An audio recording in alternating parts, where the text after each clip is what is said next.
Assalamualaikum warahmatullahi wabarakatuh.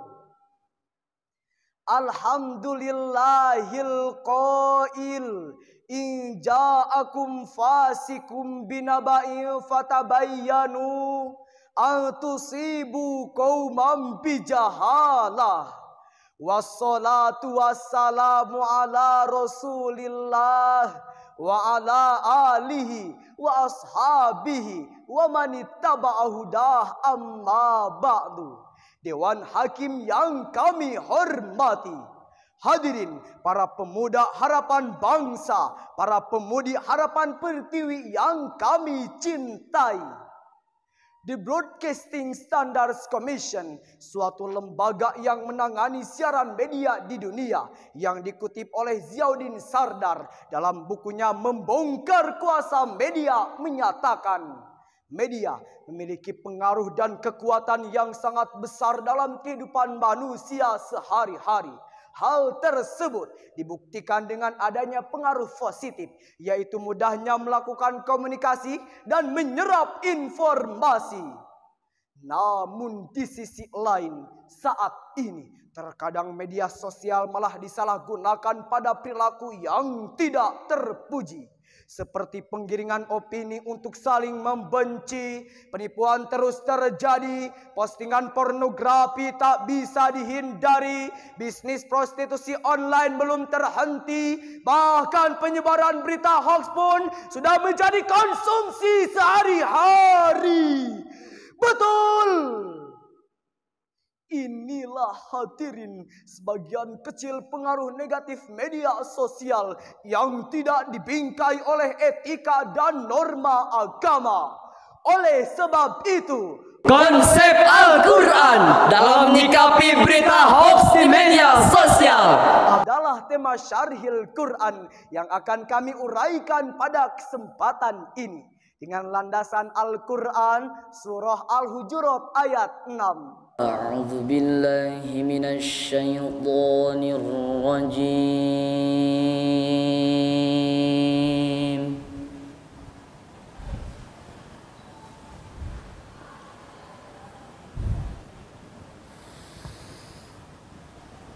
Bismillahirrahmanirrahim.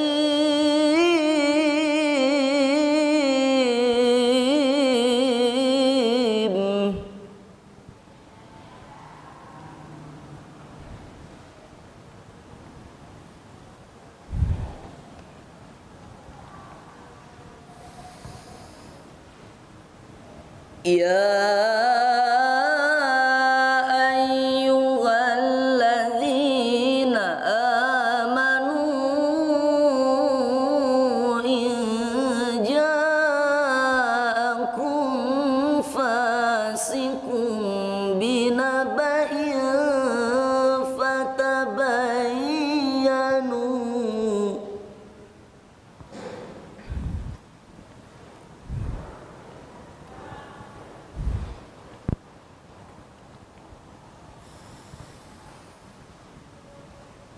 Fatabayyanu an tusibu qauman bijahalatin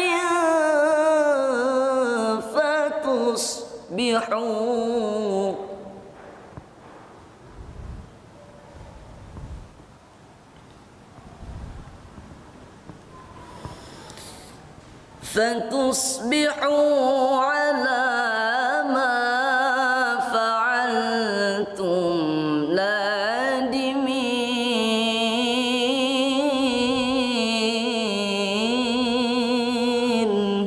Hamba berlindung kepada Allah dari godaan setan yang terkutuk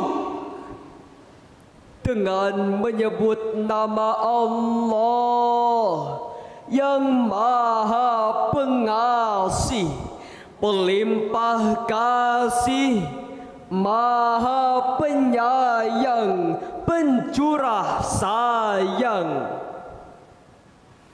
Hai orang-orang yang beriman, jika datang kepadamu orang fasik membawa suatu berita, maka periksalah dengan teliti, agar kamu tidak menimpakan suatu musibah kepada suatu kaum tanpa mengetahui keadaannya, yang menyebabkan kamu menyesal atas perbuatanmu itu. Hadirin yang berbahagia, secara semantik ayat ini diawali dengan kalimat ya ayyuha, merupakan huruf nida yang dibubuhi ha litanbih. Intinya merupakan seruan sekaligus peringatan kepada insan-insan beriman yang dirangkaikan dengan jumlah syartiyah.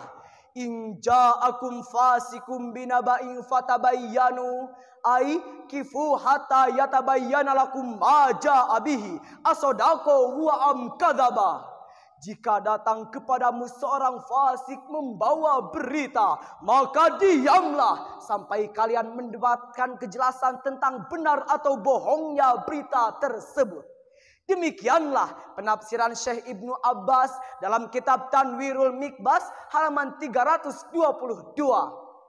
Secara filosofis, ayat ini merupakan landasan metodis bagi kita dalam menghadapi maraknya berita hoax di media sosial dengan cara bersikap selektif akomodatif terhadap seluruh informasi yang ada di media sosial. Dengan kata lain, jika kita mendapatkan informasi, hendaknya melakukan cek and recheck terhadap kebenaran berita tersebut dan jangan langsung di-share ke yang lain sebelum terbukti kebenarannya. Selain itu, jika terdapat postingan-postingan yang mengandung ujaran kebencian, tindakan makar, penipuan, dan yang berbau pornografi yang sudah melanggar etika komunikasi dan informasi, serta mengabaikan aturan ilahi, maka kita harus tegas menolaknya, sekalipun dengan dalih seni dan kebebasan berekspresi. Betul!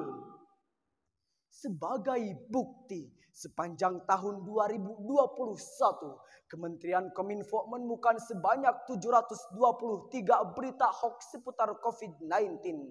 Bahkan Kementerian Kominfo telah menemukan dan melakukan pemutusan akses terhadap 565.449 konten negatif dan melakukan penerbitan klarifikasi terhadap 1.773 misinformasi dan disinformasi yang beredar di masyarakat.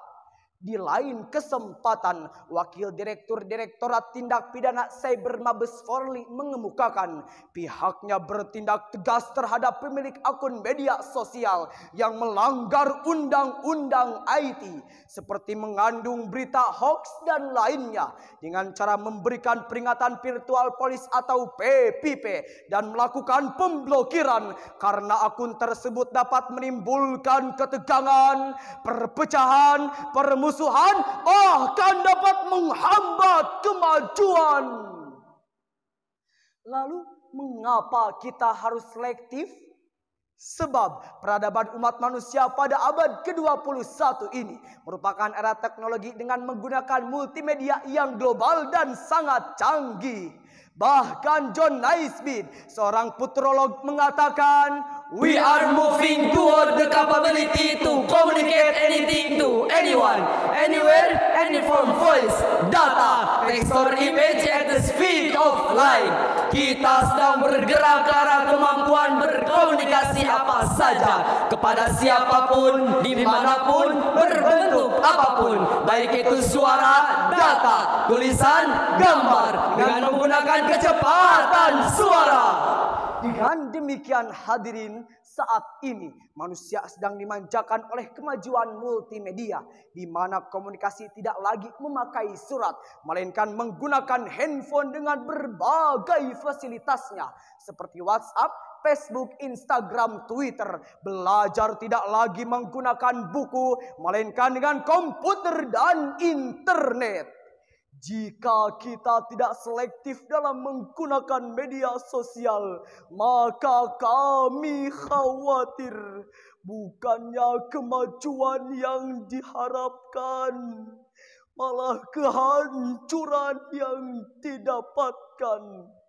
Generasi milenial beradab yang dicita-citakan, malah generasi biadab yang jadi kenyataan. Bukannya kebahagiaan yang dirasakan, malah kesengsaraan yang penuh penyesalan. Na'udzubillahi min dzalik. Lalu bagaimanakah solusi dasar untuk menggunakan media sosial saat ini? Sebagai jawabannya, kita renungkan firman Allah dalam Al-Quran surah Ali Imran ayat 104. وَلْتَكُنْ مِنْكُمْ أُمَّةٌ يَدْعُونَ إِلَى الْخَيْرِ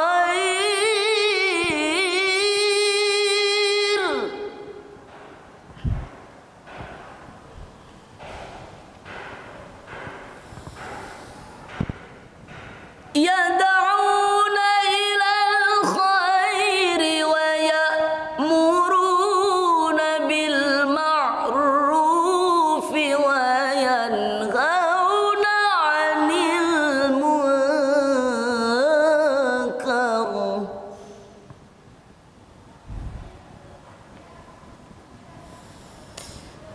وأولئك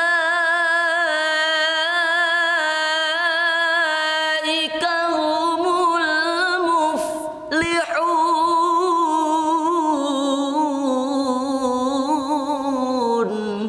Dan hendaklah ada di antara kamu segolongan umat yang menyeru kepada kebajikan, menyuruh kepada yang ma'ruf dan mencegah dari yang munkar. Merekalah orang-orang yang beruntung. Hadirin yang kami hormati, ayat ini merupakan landasan strategis bagi kita dalam menghadapi pengaruh media sosial agar tidak terjadi efek negatif, yakni dengan menjadikan media sosial sebagai media dakwah. Karena Profesor Dr. Said Agil Husin Al-Munawar MA menyatakan bahwa dakwah dalam pengertian integralistik merupakan suatu proses yang berkesinambungan untuk mengubah manusia agar bersedia masuk ke jalan Allah. Hal ini sebagaimana terangkai dalam kalimat wal takum minkum ummah, ai wal takum minkum taifatu yad'una li da'watillah lil amri bikulli ma'rufin wan nahyi an kulli munkarin. Hendaklah ada sekelompok di antara kalian yang berdakwah menuju jalan Allah, menyuruh kepada yang ma'ruf dan mencegah dari yang munkar. Demikianlah penjelasan Syekh Muhammad Ali As-Sabuni dalam Safatut Tafasir jilid 1 halaman 221. Lalu bagaimanakah aplikasi dakwah melalui media sosial saat ini? Yakni dengan menjadikan media sosial sebagai alat transformasi dan kulturisasi nilai-nilai syariat Islam melalui media yang ada, sehingga masyarakat tidak lagi membaca berita hoax, Melainkan membaca berita yang hak, tidak lagi mengkonsumsi ajakan kerukunan, Melainkan ajakan mencintai sesama insan. tidak lagi diadu dombakan oleh sebagian golongan, melainkan ajakan kerukunan dan perdamaian yang terus digelorakan. Betul. Oleh sebab itu, pada kesempatan ini kami menghimbau kepada seluruh warga Indonesia hendaknya selektif dalam menerima informasi yang didapatkan. Gunakan media sosial sebagai sarana dakwah yang menyejukkan. Laporkan oknum-oknum yang meraih keuntungan di balik penyebaran berita hoax yang bertebaran. Setuju hadirin? Jika langkah tersebut telah kita lakukan, kami yakin media sosial akan menjadi sarana dakwah dalam mewujudkan insan-insan beriman dan beramal kebajikan yang akan mendapatkan balasan dari Allah berupa ampunan dan pahala yang berlimpahan. Sebagaimana firman Allah dalam Al-Quran surah Al-Ma'idah ayat 9.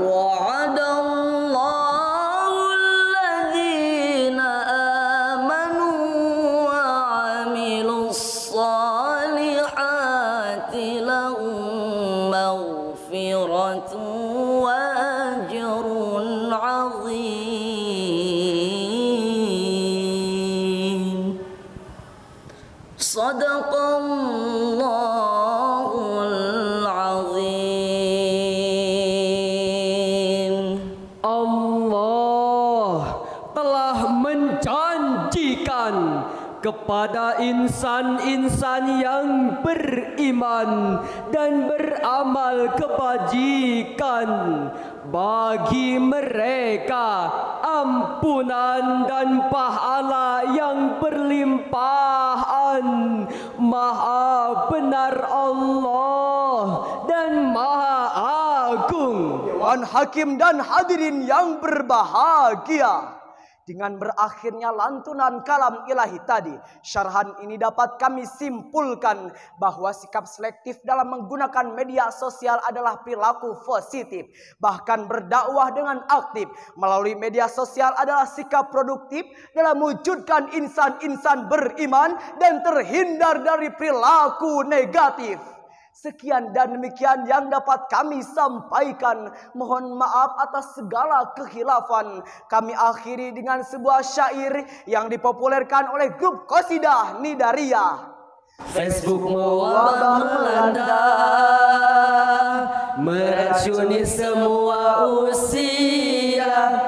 Transaksi apapun terjadi, media, iklan hingga pornografi.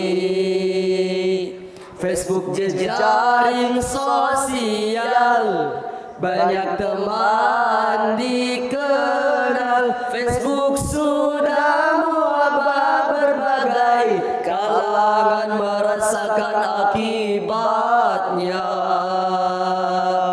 Facebook bisa jadi positif, Facebook bisa jadi negatif, tergantung manusianya. Itu yang sangat kreatif.